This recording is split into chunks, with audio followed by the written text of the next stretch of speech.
Era bom vocês voltarem a ter o hábito de trazer a Bíblia, né? Não é? Abre em Lucas. Nós vamos passear um tiquinho em Lucas, a partir do capítulo 3. Né? Pouca gente está com a palavra? Pouca gente. No celular não é a mesma coisa, né? Não é? Fala a verdade, né? Vocês sabem que eu gosto de rabiscar, né? Minha Bíblia é uma tragédia, tanta cor, tudo rabiscado. Mas eu preciso pegar no papel, eu acho que guardo mais. Muito bem, esse ano nós estamos lendo o Evangelho de Lucas, não é? Então, Lucas é um evangelista que vocês vão ver que ele tem vários traços interessantes, diferente dos outros, mas eu quero comentar hoje, uma das coisas que Lucas mostra de Jesus. Jesus é o peregrino do Pai, né? É o peregrino do Pai. Então vocês vão ver que do capítulo 9 até o capítulo 19, Lucas mostra que Deus ama, Jesus ama. O tempo inteiro Jesus ama.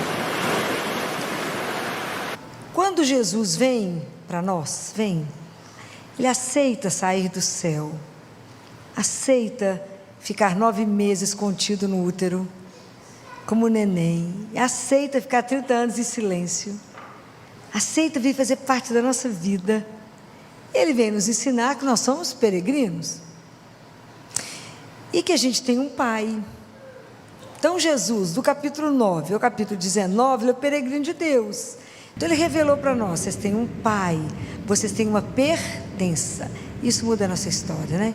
Você vê que a gente não está sozinho. Então ele anda em direção a Jerusalém, do capítulo 9 a 19 ele está andando. E nós também estamos caminhando em direção a Jerusalém. Só que não é uma Jerusalém local, uma cidade, mas nós estamos caminhando em direção a Jerusalém celeste, a casa do nosso Pai. Nós estamos caminhando de volta para casa, né? Aquilo que Jesus ensina para Josefa: você veio do amor e você volta para o amor. Então a gente caminha aqui, teoricamente deveríamos estar caminhando no amor, né? Porque a gente caminha na presença de Deus. Como é que Jesus caminha? Se Ele é o nosso modelo, se Ele é o nosso mestre, se Ele é o nosso Senhor, por que eu estou trazendo para vocês que Jesus caminha? O que eu quero mostrar para vocês? Em 8 pontos que Lucas mostra, o que Jesus fazia? Para que a gente possa aprender com Ele, que é algo que é fundamental para nós. Então, se vocês pegarem o Evangelho no capítulo 3, a partir do versículo 21, é quando Jesus é batizado. Quando Jesus recebe o batismo, fala que nesse momento em que Jesus estava sendo batizado, ele estava em oração. Então Jesus estava rezando no momento que ele estava sendo batizado. A partir do batismo, todos nós recebemos o Espírito Santo e nos tornamos filhos. Isso é a coisa mais importante da nossa vida. É o que eu fico desorientado quando o menino é batizado, que ele é criatura. Depois do batismo ele vira filho. Se eu sou filho, tenho direito à herança. E a herança é a vida eterna. Quase ficou louca quando eu descubro que o menino é batizado. Batismo. Não pode ficar sem o batismo. É seríssimo isso. Então, ele aqui assumia a missão. Deus Pai fala: tu és o meu filho, eu hoje te gerei. Cada um de nós é um filho amado.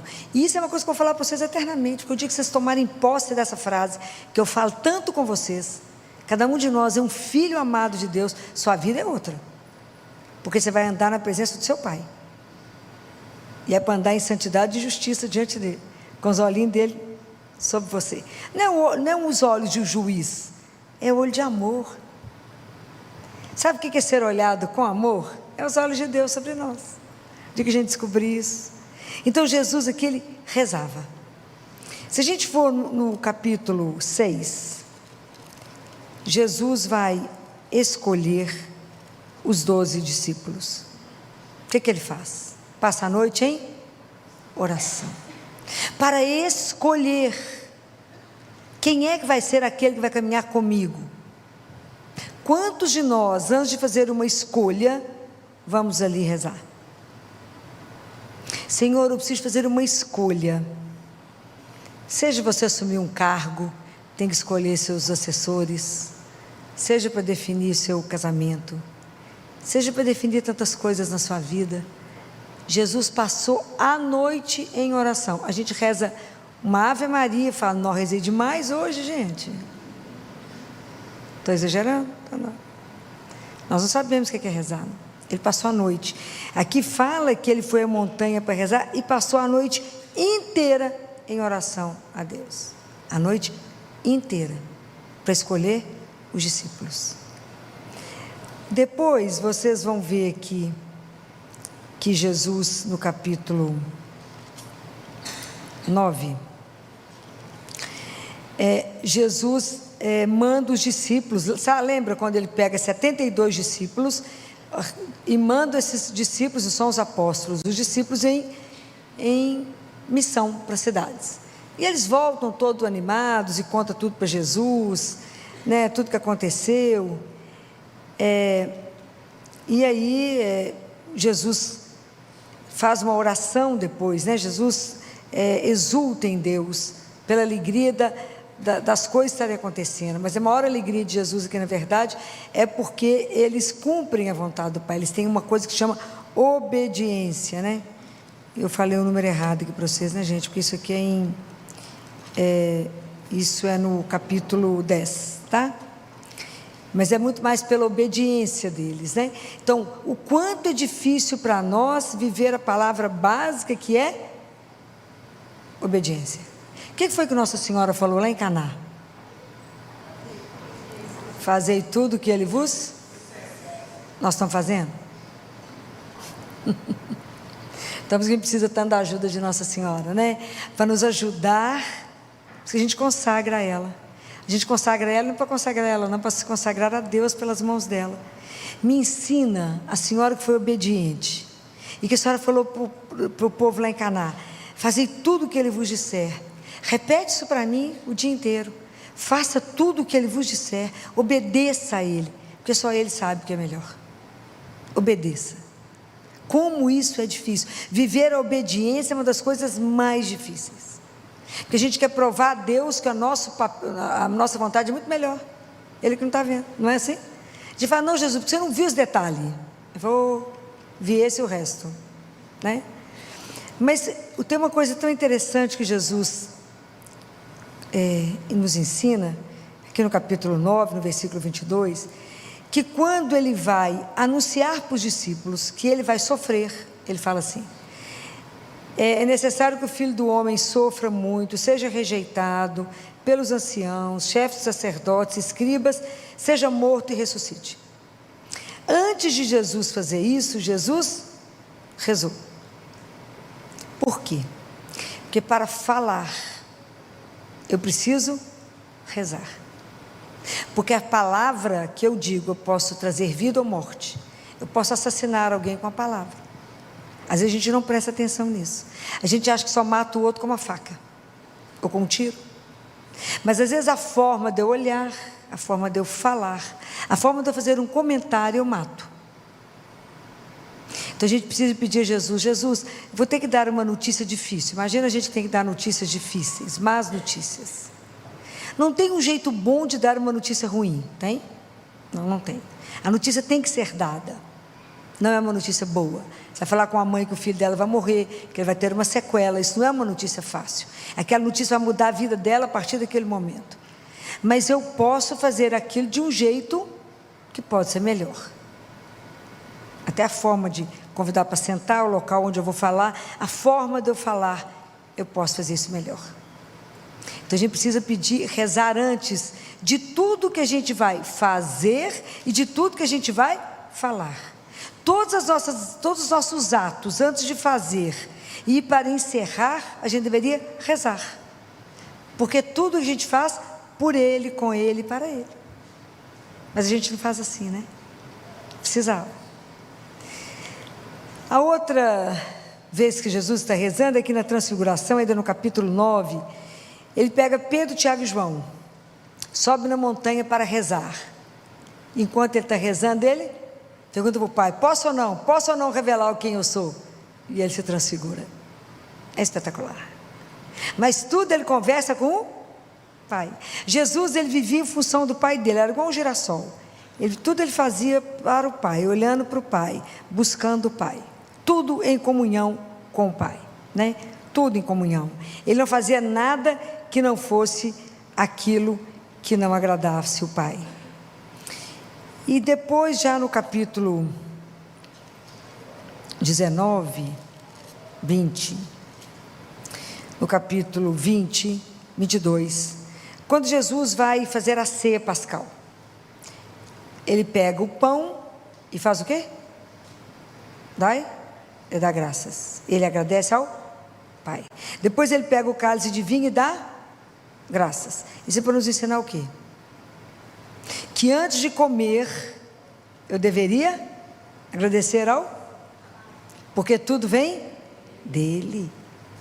Então eu deveria comer e falar obrigado pela comida que chegou à minha mesa. Obrigado por quem fez essa comida. E falar, se eu tenho é porque o Senhor me deu. Além do mais, ainda tem saúde para sentar à mesa e posso comer pela boca, não precisa comer numa sonda. A gente não pensa nisso, né? Eu que vejo isso todo dia, eu falo, não. A gente esquece dos básicos para agradecer. Então aprender, porque senão eu acho que se eu não agradeci pela comida, fica parecendo que eu que sou o único provedor. Nós somos filhos. Nós somos filhos. E quando a gente reza o Pai Nosso, a gente não pede a Ele, qual que é a parte do pão? O pão nosso de cada dia nos dai? Nos dai.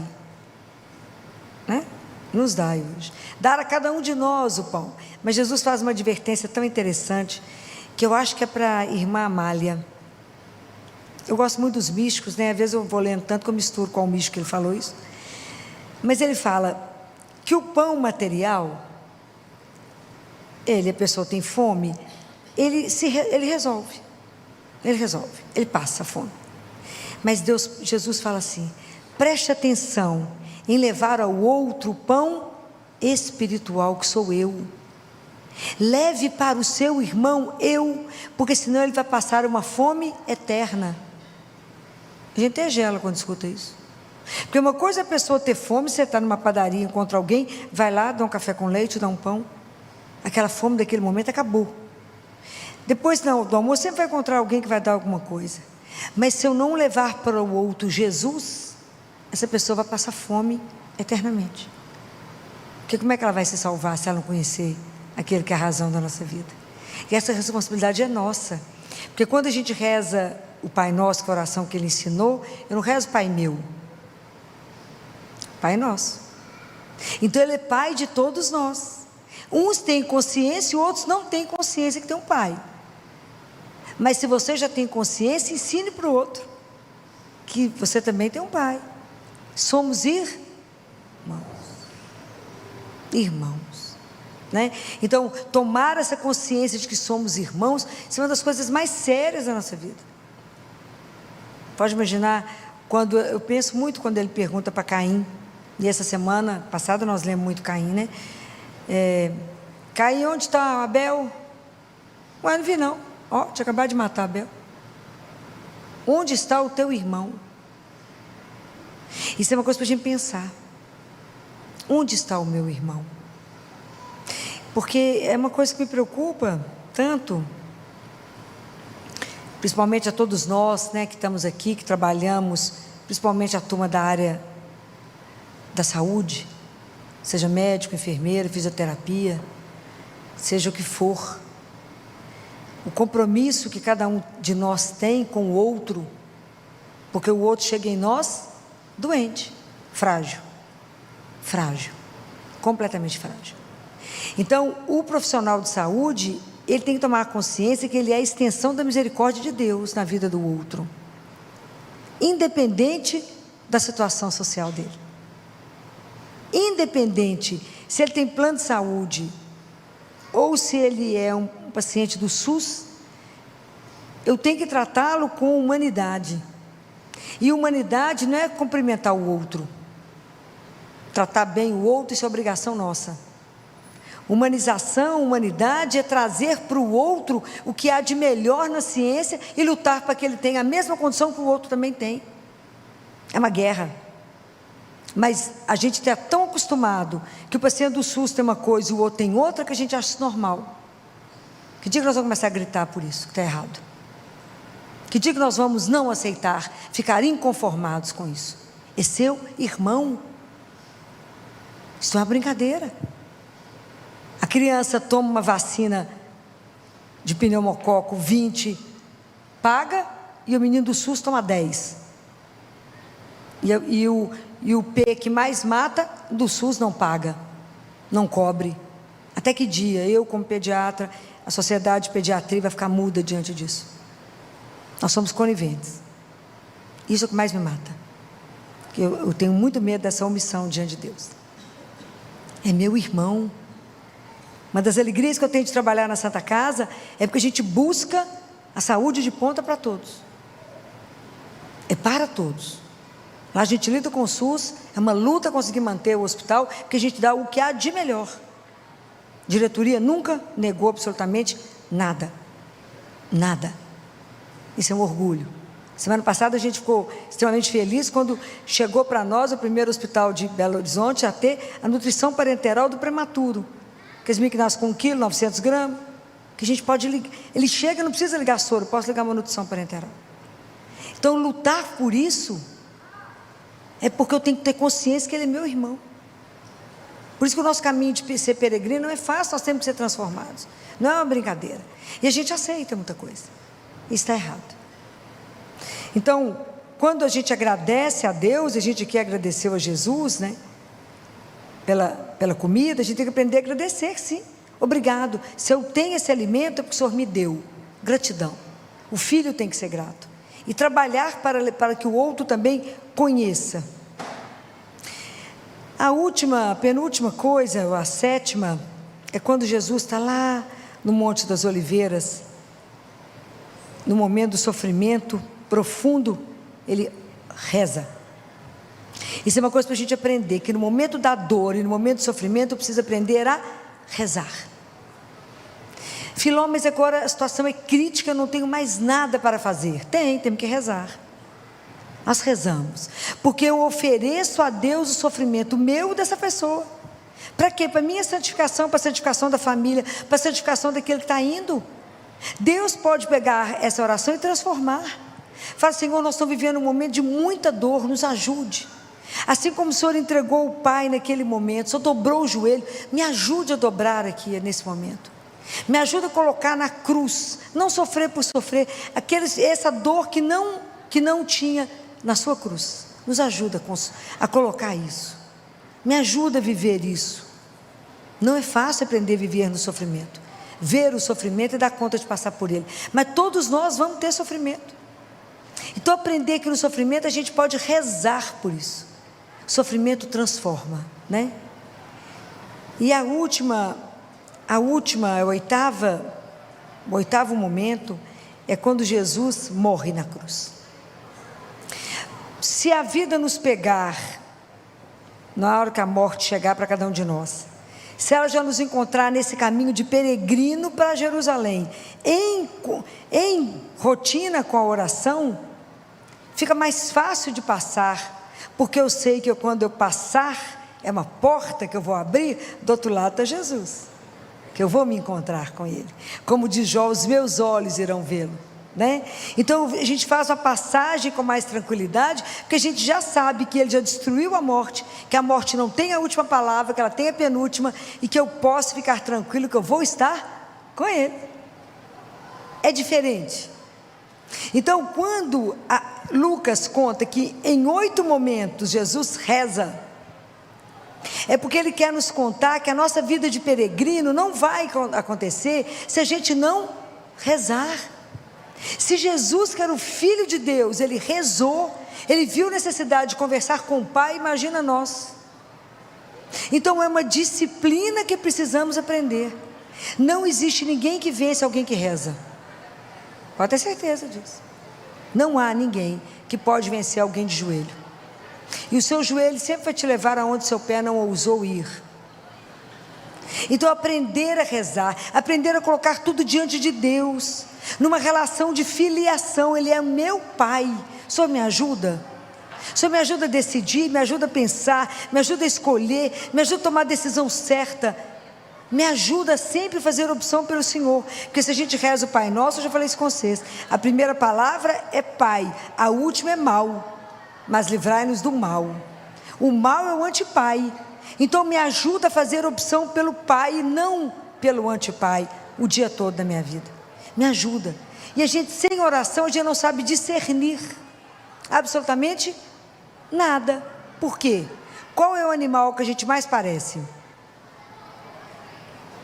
Fala, Filó, não parece com nenhum animal. Parece. Qual é o animal que a gente mais parece? Hã? Não, a ovelha. Por quê? Somos tudo desorientados. Estou falando mentira? A ovelha é tão desorientada que ela não sabe o que é comida e o que é cactus. O que é um alimento fresco de uma coisa que está perdida. Por isso que ela precisa do pastor. É lindo, gente. A ovelha é tão desorientada que se ela não tem alguém que direciona, ela corre e cai no precipício. É igualzinho a gente. A gente se perde e cai lá. E aí quando ela machuca, isso eu já até contei para vocês, que ela bate a cabeça e se fere, que às vezes ela se perde, ela entra no espinheiro, os lobos podem pegá-la e matá-la, precisa do pastor que tire ela da situação de perigo. E quando ela está ferida, o pastor passa óleo, para que as moscas não fiquem na cabeça dela, não entrem pelo ouvido e pelo nariz, desorienta ela, para que ela saia correndo, batendo a cabeça e se machucando. Na Sagrada Escritura, mosca está relacionada com demônio. Então os pensamentos que te tiram do lugar, que te desorientam. Por isso a gente precisa do pastor. E é tão bonitinho, que enquanto a ovelha não entendeu quem é o pastor carrega a ovelha no colo ou no pescoço, e ele começa a emitir o som que a ovelha emite, para que ela passe a reconhecer a voz dele. O que Jesus fala?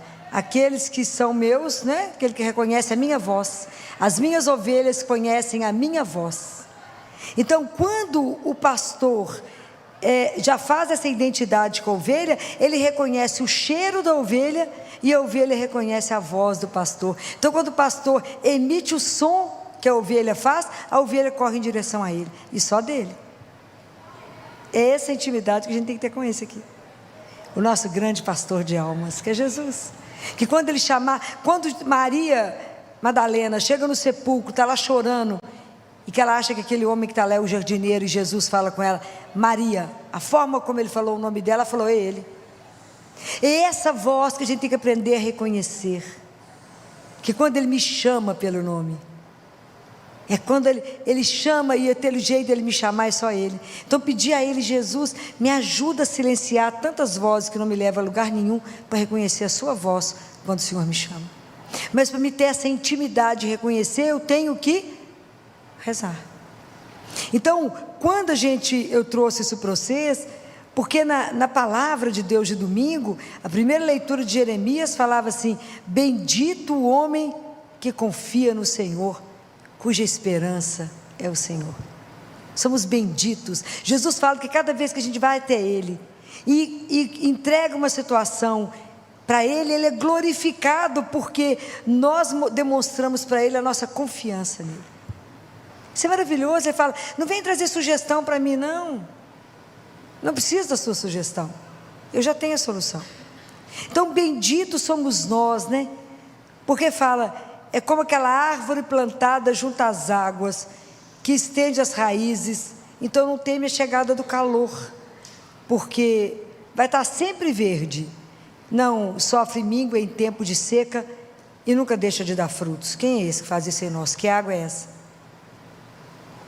Que água é essa? Que água é essa? Que água é essa? É o Espírito Santo de Deus. Ele é videiro, nós somos os ramos. Aquela linfa que passa ali é a seiva. É Ele que nos renova. É o Espírito Santo que nos faz, que consegue estar sempre nos nutrindo, nos dando força, sabedoria, nos orientando. É o que vai falar de novo o Salmo, né, gente? O Salmo responsorial número 1, ele está falando de Jesus. Feliz o homem que não anda conforme o conselho dos perversos. Quem fez isso foi Jesus. Jesus que não entrou no caminho de ninguém, ele não... O único prazer de Jesus era meditar a palavra de Deus, e aqui fala, dia e noite sem cessar. Isso na palavra de Deus, a noite significa no momento do sofrimento, no momento da dor, no momento da tribulação. Aí é o dia, alegria. Então, tanto na alegria quanto no sofrimento, eu medito a palavra de Deus. É isso que está querendo dizer no Salmo. É isso que fala, que é a palavra, né? E que repete a mesma coisa, é como uma árvore que fica como uma torrente, que dá fruto, e aqui fala, até o fruto e a folha não murcha, tudo que ele faz prosperar. Se a gente tiver uma vida de oração, e tudo começar com ele, tudo terminar nele, e em tudo pedir opinião a Deus. Quantas vezes nós estamos igual essas ovelhas desorientadas, que não sabe que caminho que segue. Não estou falando mentira não. Acontece uma situação, o povo fica louco, desorientado, não para diante do único que te dá o caminho, e vai buscar o caminho onde ele não está.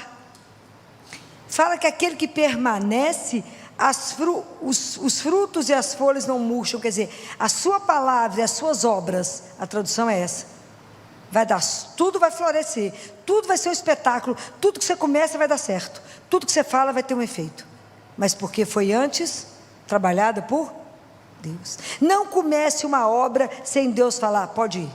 Bento XVI falava assim, quanta coisa mal começada, quanto tempo perdido, quanta obra inacabada, porque não teve um princípio, e o princípio é Deus. Fala, não estou com pressa, não vai dar tempo de rezar. Não, querido, te contar, vai dar errado. É isso, tudo eu preciso apresentar a Ele. Porque você imagina aqui, quando fala, aqueles que não contam com Deus, é igual a palha seca, né?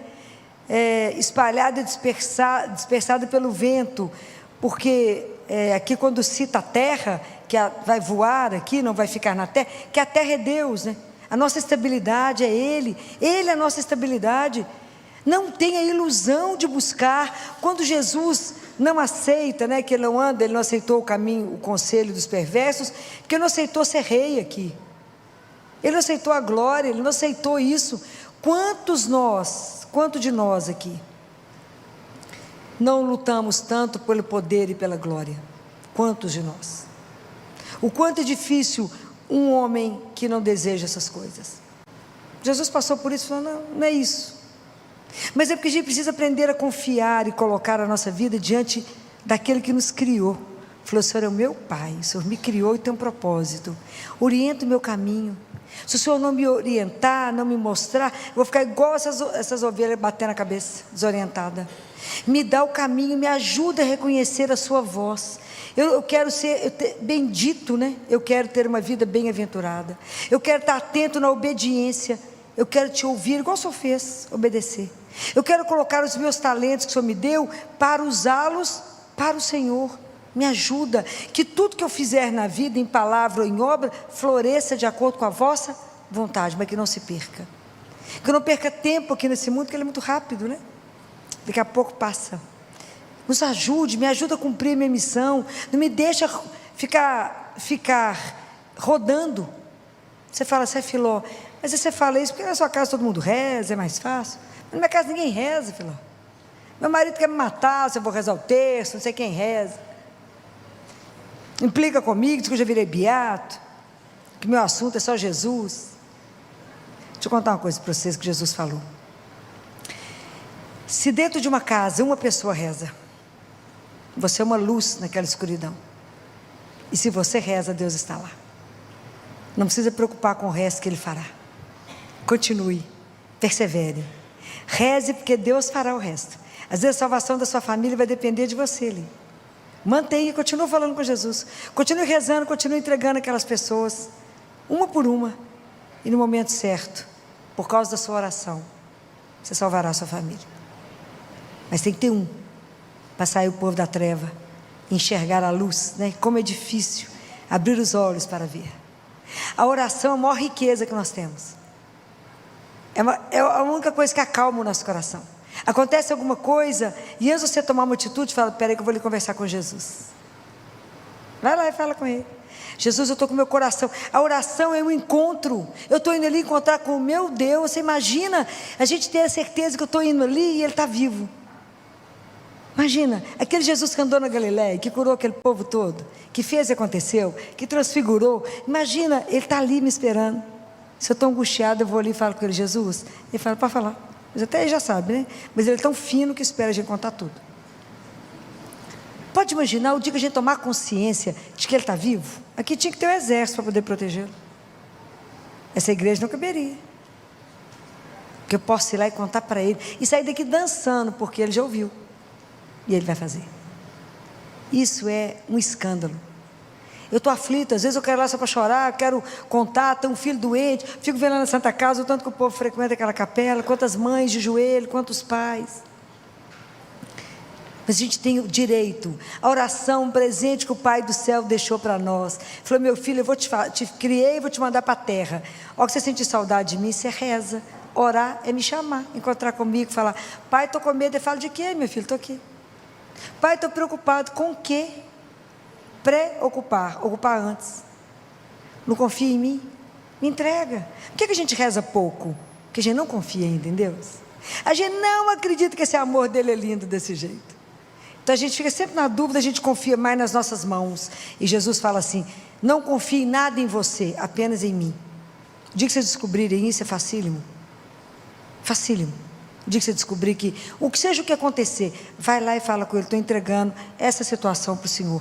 E a partir de hoje, nem toca nesse assunto, porque já é seu. Vocês não contam de fazer isso? Entrega. Fala, está entregue, esse assunto não me pertence mais. Como eu sou sua filha, o Senhor vai me dar isso na hora certa. Do jeito que te agradar. E não do jeito que me agrada. Por quê? Porque eu confio profundamente no amor que o Senhor tem por mim. E se Ele me ama, Ele vai escolher alguma coisa errada? Nunca. Falou, mas Ele não me deu isso, menino, que tem um trem muito melhor. Mas a nossa confiança a isca. Oh, mas que presente nós temos de ter um Deus vivo. Esse é o maior tesouro que a gente tem na vida. Isso aqui, ó. Pode ir lá conversar com Ele. Dia e noite, Ele está 24 horas à sua disposição, sozinho, numa humildade, escondido, te esperando. Sabe que você está angustiado, triste, preocupado, ansioso, tomando remédio. Ele fala, por que ela vem cá falar comigo? Que eu vou resolver, vou acalmar o coração dela, vou dar um beijo nela, vou poder trabalhar na alma dela, vou dar as graças espirituais que ela precisa. E fala, coragem, você não vai passar por isso sozinha, comigo, eu te darei o recurso. Todos os dias nós temos uma tribulação, todos os dias Deus manda a graça, para aquele problema. Mas se você não estiver atento, você não percebe o Simeão que Ele mandou. Até Jesus teve um Simeão para ajudar a carregar a cruz. A oração, ela é fundamental. Quantas e quantas vezes, né? O dia inteiro, a gente passa na capela, Santa Casa é uma capela linda, eu vou arrumá-la agora, que está horrível. A gente passa lá, reza, fala, me ajuda ali que eu vou ali resolver um negócio. Depois volta lá e fala, me ajuda a resolver, já resolveu aquela, me ajuda a resolver o outro negócio. Então você tem que falar com ele, pedir isso o dia inteiro. E isso é maravilhoso, com o encontro de um amigo, ele passa a ser seu amigo. Se ele tiver uma capela, você fala com ele do mesmo jeito, você para e reza. Mas não deixem de rezar, não deixem de pedir orientação. E se a situação for difícil, faz igual ele, passa a noite. Mas sabendo que eu falo e Deus escuta. Isso para mim é uma das coisas mais encantadoras, porque existe a distância, porque Ele é Deus e eu sou criatura. Mas ao mesmo tempo que tem essa distância mantida, é uma coisa tão interessante, ao mesmo tempo que isso é longe, ao mesmo tempo é perto. A proximidade, ela é permitida por causa do... Por causa de quê? Por que essa proximidade, por que eu posso falar com Ele, Ele me escuta? A distância existe porque Ele é Deus, está lá e eu aqui. Mas por que existe essa proximidade concedida? Por causa de quê? Por causa do amor. Ele nos ama, Ele não dá conta de ficar longe. Isso é uma coisa alucinada, gente. O dia que a gente entendeu tanto que a gente é amado, fala, me dá amor, Jesus, me ajuda a te amar mais, me ajuda a ser mais dependente do Senhor, como o Senhor foi dependente do Pai.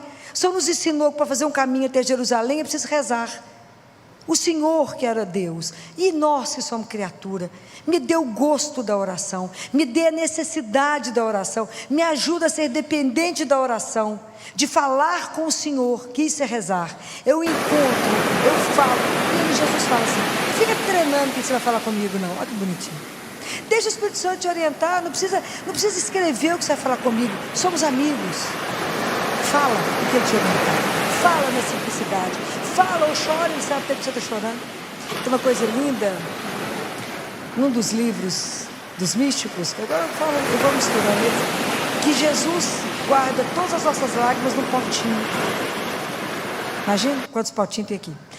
E que Nossa Senhora põe tudo na penteadeira dela. Eu falei: menina, sua penteadeira é só coisa de louco, porque você imagina guardar potinho de lágrimas de todos nós? Aguarda os nossos potinhos de lágrimas. É bonitinho demais o amor que Deus tem por cada um. É encantador. Então guardem isso, né? Essa é a graça. Hoje o que eu queria trazer para vocês é isso. Por que Jesus falou 8 vezes? Porque 8 vezes é o transbordar. Ele transborda Deus naquele momento, né? É o transbordar de uma revelação. E o transbordar desse mistério, dessa revelação, chama-se santidade. Então, quanto mais vocês rezarem, quanto mais a gente estiver em oração, mais Deus pode trabalhar a nossa santificação. Porque a santidade é rezar e aprender a fazer a vontade do Pai. Essa é a nossa santificação. É aprender a entender que a minha vontade tem que ser igual a dele, igual foi de Jesus com ele, com o Pai, de Nossa Senhora com ele, de todos os santos com ele. Esse é o trabalho que Deus vai fazer em nós. Então, hoje nós aprendemos que nós somos peregrinos, nos tornamos filhos por causa de Jesus, temos um Pai e que podemos conversar. E isso se chama rezar, oração. Que Deus nos conceda a graça, que o Espírito Santo incomode cada um de nós, se não rezarmos na hora de levantar, se não rezarmos quando formos deitar, se não rezarmos antes de uma decisão, de umas escolhas, de uma compra, de uma venda, de uma palavra, de uma conversa que eu vou ter com o outro, de tudo que vocês quiserem fazer, de um projeto belo, de abrir uma loja, abrir uma empresa, seja lá o que vocês forem fazer, passe a noite em oração. Fala com o Pai: é isso mesmo? Porque se for, as portas se abrirão. Se for, você será feliz. Mas se a coisa der errado, não é porque o Pai quer, ok? Peça a Ele, aprenda a ser dependente dEle, como Jesus nos mostrou ser, dependente do Pai, dependente de alguém que nos ama, que Jesus nos ensine, nos dê essa humildade, essa capacidade de estar diante de Deus e em tudo levar para Ele. O senhor está de acordo? É assim mesmo que o senhor quer que eu faça? Me ajude a fazer. Então que Deus, e por intercessão de Nossa Senhora, nossa mãe, ela que foi obediente, né, o tempo inteiro, que ela que rezou tanto, ela ficava em silêncio em oração. Depois da morte de Jesus, ela ficou em oração com os discípulos. Nos conceda a graça de aprendermos a rezar e de sermos dependentes da oração, para que nenhuma decisão da nossa vida, nenhum ato, nenhuma palavra saia de nós sem que antes a gente tenha entregado tudo a quem que realmente pode transformar todas as coisas. Louvado seja nosso Senhor Jesus Cristo. Sempre que eu estou rezando para poder preparar esse encontro, eu sempre me coloco sentada daí, para ver o que eu quero ouvir de cá. Não no que eu quero ouvir, mas no que eu quero aprender. Porque enquanto a palavra de Deus, ela não entrar no nosso coração, e ela não gerar vida, eu não faço meu caminho de conversão. Tem quantos anos que vocês acompanham a igreja, frequentam as coisas da igreja, e vocês entraram, né? Nós entramos a partir da quarta-feira de cinzas, no tempo da quaresma. E se alguém que for alheio à igreja, ou que não entenda as coisas, perguntar para você assim: o que é a quaresma? O que você responde? O que é a quaresma? O que é isso? É um tempo de conversão. Por quê? O que é o tempo da quaresma? O que a gente celebra? Quando é tempo do advento, que é antes do Natal, o tempo do Advento significa o quê? O que nós estamos fazendo com o Advento? Estamos esperando um Deus que vem. Quando a gente entra no tempo da Quaresma, ele significa o quê? Vocês têm que saber responder isso na ponta da língua, porque nós somos cristãos. Não. O tempo da Quaresma significa que eu vou renovar a minha esperança naquele que me passou da morte para a vida. Então, o que é a Quaresma? É um tempo forte, é um tempo que Deus nos convida e nos permite para que a gente renove. Para tudo, vocês, vamos parar os cristãos, vamos renovar a esperança naquele que me tirou da situação da morte para a vida. Não foi essa a missão de Jesus? Nos tirar de Satanás e nos devolver para uma vida em Deus, tirar do reino dele e passar para o reino de Deus. Então, a Quaresma, eu estou renovando meu compromisso com o quê? Com o quê? Com o meu batismo. A Quaresma me volta no meu batismo. No batismo eu fui transformada em quê? Nós vamos começar a aulinha de catequese. Eu fui renovada, agora no meu batismo eu me torno filha de Deus. Eu me torno filho de Deus. Então a Quaresma pode te sacudir e falar: oi, você é filho do Altíssimo. Oi, você é filha do Altíssimo. Então como é que nós estamos nos comportando? Eu estou assumindo diante de Jesus um compromisso como filha de lutar contra o mal. O mal que existe em mim primeiro. Eu não ponho responsabilidade no outro. Primeiro em mim. E o mal que existe ao redor de mim, no mundo. Compreenderam? Quando a gente faz o sinal da cruz, a gente faz pelo sinal da Santa Cruz, livrar-nos Deus nosso Senhor dos nossos inimigos. Que inimigo? Do que eu penso, do que eu falo, do que eu sinto. A gente acha que é os inimigos que estão olhando você torto. É o que está dentro de você. Compreendem? Vocês começarem a entender? Então, se alguém perguntar: o que é Quaresma, que vocês ficam nessa confusão? 40 dias. Eu estou renovando a minha esperança. A vida tem que ser mais do que levantar cedo, correr, rezar, pagar boleto e bloquear telefone de São Paulo. Uai, tem que ter um trem a mais do que isso, não é possível, é só isso que a gente faz. Tem que ter alguma coisa a mais, não é não? Então eu estou renovando minha esperança, minha filha. Naquele que é a vida. Naquele que me mostrou que a vida é mais do que a subsistência, que é só pagar conta o dia inteiro. A vida é mais do que isso. A gente está preocupado com a subsistência, ele está pelejando para nos mostrar que existe uma vida eterna.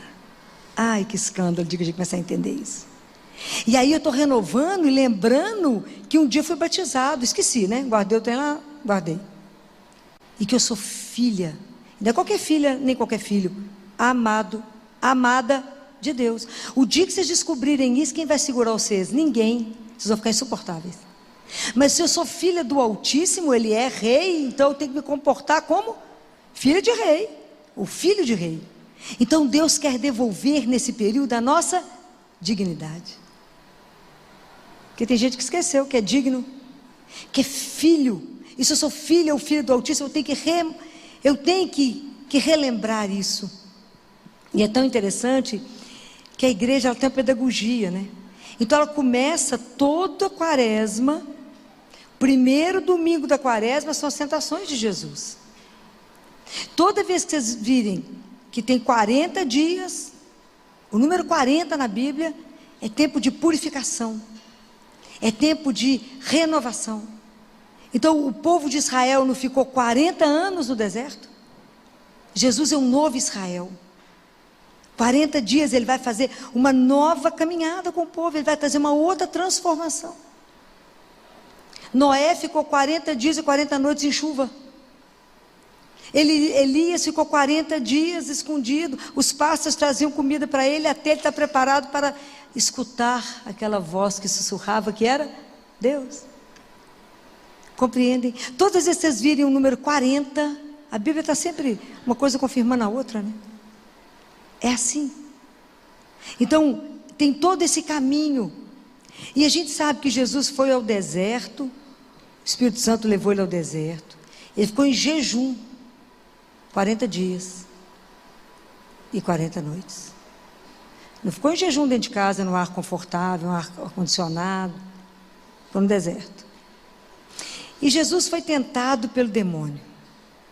Mas Jesus podia ser tentado pelo demônio? Não. Vocês também acham que não? Vocês têm certeza que estão respondendo?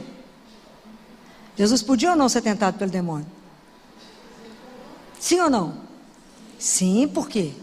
Porque era 100% homem. Olha que coisa maravilhosa. Ele aceitou a nossa miséria. Ele aceitou viver a nossa humanidade. E o demônio tenta ele em 3 coisas, lembra? Você está morrendo de fome, morto de fome. Fala que aproveita esse tanto de pedra que está aí e faz isso virar pão. Não, só de pão vive o homem. E todas as tentações, Jesus, ele resolveu não negociou com o diabo. Ele falou a palavra de Deus. A última vez que eu falei aqui, falei isso com vocês. A gente não negocia com o pecado. Não é não. Não pode, não negocia com ele. Não negocia com a tentação. Resolve ela. Mas ele falou com Jesus do pão. Falou com Jesus assim. Levou ele para Jesus para um lugar alto, mostrou os reinos todos. Falou que isso tudo é seu, ó, se você quiser. Todas as almas, todas as pessoas, todos os reinos. Desde que você me adore. E depois falou com Jesus, então, não, meu filho, não precisa sofrer não, vão lá em cima do templo, faz uma pirueta bacana, uma coisa escandalosa, e você prova que você é o Filho de Deus. Então preste atenção. Quando as 3 tentações, quando ele fala com Jesus, olha a importância disso. Jesus estava com fome. Quando ele fala com Jesus sobre o pão, isso aí está relacionado, todos esses 3 pecados, todas essas 3 tentações, estão relacionados com a conversa de Eva com a serpente. Jesus veio curar para nós o pecado.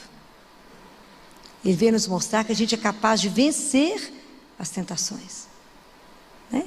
Quando a serpente fala com a Eva da maçã, então ela vê a maçã, os olhos dela se enchem, porque é bonita a maçã, ela deseja e ela come. Quando ele é tentado outra vez, Jesus vai curar essa queda do homem e mostrar e nos chamar a atenção para uma outra posição como filho de Deus, fazer uma opção pelas coisas de Deus, para que a gente possa vencer o que se chama a tríplice concupiscência. O que é concupiscência? É a tendência que a gente tem para tudo que não presta. A gente tem uma tendência para pecar. Então quando Eva viu a maçã, né, gente, quantos pecados de gula nós vivemos? Né? É tudo de desordem. Esses pecados todos são de desordem interna. É isso que Jesus quer vencer em nós. É as desordens, né? Entende? Ele quer mostrar que a gente pode se equilibrar, não sozinho, mas com Ele. Vocês imaginam quando porque aqui todos os pecados, se a gente avaliar todos um por um, eles caem todos lá em Adão e Eva. A raiz está lá, que é o que Jesus venceu por nós. Vocês imaginem quando o demônio fala com ele, não, eu te dou tudo, porque você imagina qual era a grande missão de Jesus? Era salvar as almas, que Jesus salva através do sacrifício dele, da obediência a Deus, até o sacrifício. O demônio falou com ele, não, que Jesus, conta uma coisa, não precisa sofrer não, meu filho, para que você ir para o Calvário, sofrer na cruz, te dou isso tudo de graça, para que sofrimento, para que obedecer? Olha a tentação. Jesus não fala que ele era o príncipe desse mundo? Eu te dou tudo, eu te dou essas almas, dou tudo no meu poder mesmo, te dou esses reinos, desde que você me adore. E qual é a grande tentação da nossa vida do ter, né, gente?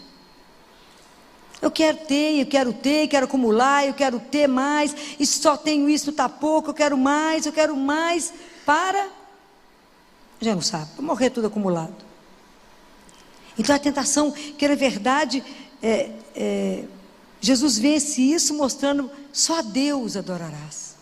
Quem tem que ser de verdade o Senhor da nossa vida? É Deus.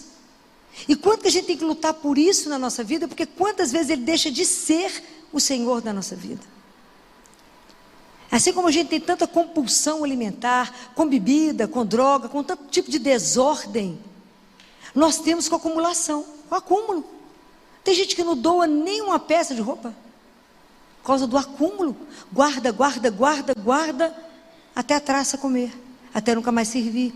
Mas uma necessidade de compulsiva. Vocês imaginam, Jesus, vamos pular lá de cima, faz uma coisa maravilhosa, o espetáculo do fazer, de todo mundo te aplaudir e dizer, uau, esse é o Filho de Deus. Nós sofremos disso? Imagina, fiz essa toalha, tem que contar para todo mundo que foi feita por mim. A gente dá conta, tudo que a gente faz, a gente quer que as pessoas saibam que eu fiz, para ficar bacana, para as pessoas aplaudirem e falar, não, essa pessoa é espetacular. A necessidade que nós temos de ser aplaudidos pelo outro, de ser aprovados pelo outro. Que dificuldade nós temos de deixar só Deus ver as coisas que a gente faz. Fica aí, Jesus, você fica aí jejuando no deserto, escondido, ninguém está vendo, meu filho. Faz um trem espetacular. Quanta coisa você pode fazer? Nossa Senhora fez o milagre do sol, pôs o povo louco lá em Fátima. Lembra desse milagre do sol? Quando ela prova, né, a presença de Maria. Lembram disso ou não? Nada, né, gente? Oh, meu Deus do céu, lembra não? Quando estava lá aquela multidão, chovendo loucamente. E aqueles coitados, aqueles meninos já tinham sido presos.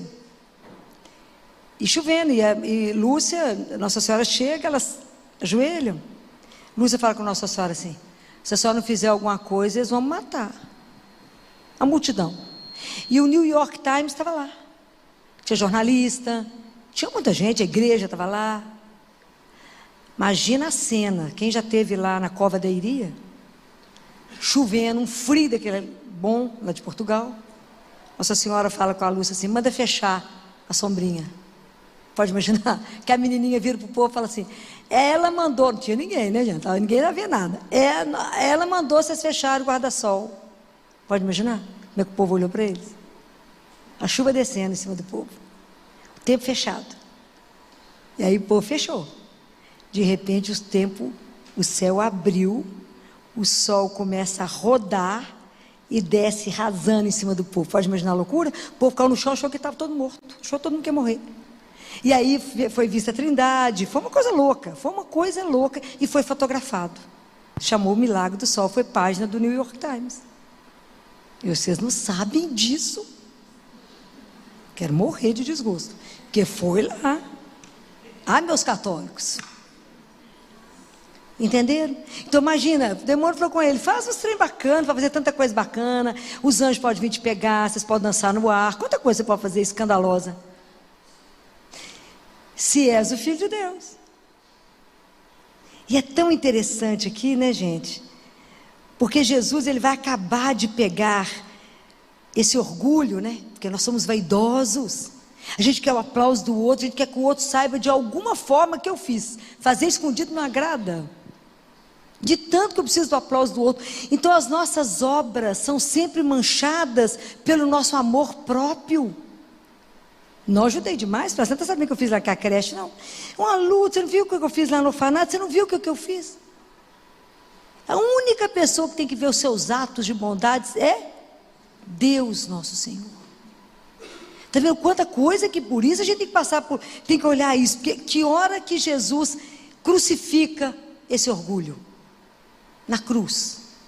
Imagina, ele está crucificado nu. Jesus não ficou com nada. A única coisa que ele ainda tinha era a mãe, ele deu. Esse foi embora, esse não deu testamento para dar problema a ninguém. Deixou nada. Ele crucifica o orgulho nesse momento na cruz. Por quê? O que aconteceu no dia da cruz? Ainda bem que vai ter Semana Santa para vocês poderem lembrar. O que aconteceu na hora que Jesus estava sendo crucificado? O que aconteceu? Ninguém lembra? O povo passou por ele e falou: se tu és o Filho de Deus, desce da cruz.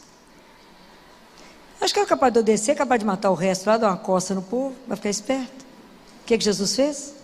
A humildade. Naquele momento ele acaba de crucificar o orgulho. E nós nessa luta com a vaidade. E nós nessa luta. Então o que Eva queria, né? Na verdade, quando os olhos dela enchem, né? Porque na verdade a nossa concupiscência do pecado, né? Essa tendência nossa, né? Que a gente tem esse pecado de estar com os olhos sempre naquilo que não é seu. Mas eu desejei a maçã, mas ela é sua? Não, mas não, foi na casa da vizinha, tem um sofá que eu tenho que ter um também, mato o marido, mas tem um sofá, gente. Tanto que eu falo na cabeça do marido, por fim o marido fala: não, compra, minha filha, não dá sossego. Não é assim? A grama da casa do vizinho é maior, porque os meus olhos, eu desejo, eu quero, mas eu quero. Eu estou sempre desejando, eu estou sempre invejando o outro ao pecado. Estou sempre de olho. Jesus falou: basta o que você já tem. Não, mas eu quero mais. Então a Eva, nela, ela queria, porque ela desejou, ela queria comer é um ato normal do ser humano, mas quando ela deseja aquilo que não pertence, e os nossos distúrbios de não saber conter, de não saber limitar, e aí vai tudo, entra aí as drogas, a bebida, adultério, e tudo que vocês imaginarem, e aí a gente não para poder pensar, né? E ela queria o conhecimento, então ela desejava ser poderosa sem Deus. Então Jesus vem mostrar para nós que é possível a gente vencer essa tendência nossa do mal por causa dele. Então a quaresma, quando me chama para esse tempo, que eu tenho que lembrar que existe um Deus que me tirou da morte para a vida, e que eu sou filha de Deus, então eu tenho que resgatar minha dignidade. Ele fala: vocês vão treinar de 3 formas. Quais são? Quais são as 3 formas? Qual? Jejum, esmola. Vocês entenderam que cada um está relacionado com um tipo de pecado? É lindo. Então a gente vai jejuar. Não é só para perder peso, não, gente. Que o pessoal aproveita a Semana Santa, a quaresma, para perder peso. Então tira umas coisas, né, para ficar magrinha, fina. Tem que ir além disso. Eu não posso restringir a minha quaresma a um período que eu parei de fumar, parei de beber. Não, gente, a quaresma tem que ser mais. Isso é o de menos. Mas se eu consigo controlar, se eu consigo dividir, se eu consigo entender que a comida não é só para mim, eu posso dividir. Tem gente que come escondido, ganha uma barra de chocolate, tranca no guarda-roupa. Estou falando mentira? Estou não. Tem gente que esconde. Então, se a gente consegue ordenar em nós, evitar a gula, também evitar a avareza, e aí, saber dividir, estar atento com o outro, olhar a necessidade do outro. Deus quer ordenar, não deixar a gente tão desorientado, não é? Ver quanta coisa em nós que está nesse turbilhão. Se eu tenho uma tendência, quando o pessoal fala assim: eu vou deixar de comer carne na quaresma, isso para Deus só vai ter um sentido se eu pegar o dinheiro que corresponderia à carne, dê para alguém que não tem chance de comê-la. Transforme esse ato em ato de amor. Quando se eu tenho uma tendência a só guardar, Jesus fala: dá uma esmola. Aprende a dar aquela calça que não vai servir no seu jeito nenhum. Não, vou fazer dieta agora na Semana Santa, vou ficar fina, vai servir. Mas então, aprende a doar alguma coisa que até doar moda de 1800. Aprende a dividir, aprende a tirar. Não acumule, divida, porque você não vai levar nada. Então por isso que a esmola é para trabalhar em nós o pecado de acumular. Possuir. Para quê? Nós temos que possuir bens que estão no céu, onde a traça não corrói, o ladrão não pode roubar. O meu tesouro é o tesouro dos bens, do amor que eu vivo. Porque dos bens, fica nada. Não é? E pedir, quando eu tenho esse desejo, né, de tudo, achar que sou bacana, tinha um desenho animado que chamava Eu Sou o Máximo, né? Então, da gente achar que a gente é o melhor que todos, até de Deus, tem hora que a gente acha que é mais do que Deus. O grande tratamento disso chama rezar. Por quê? Porque quando você ajoelha, é um ato de humildade, onde você reconhece que há um Criador, e que você é criatura dependente dEle, que tudo isso nós podemos vencer por causa da graça de Deus. Sem a graça de Deus a gente pode nada, nem reconhecer que eu peco. Porque no mundo que deu as costas para Deus, se eu falo de pecado, o pessoal fala, que é pecado? A pecado é a dimensão do religioso. Então, no mundo que eu tiro Deus, eu tirei o pecado. No mundo que é a mesma coisa eu tirar o sol. Se eu tiro o sol, sobra, não tem sombra. Porque só vai ter sombra se tiver sol.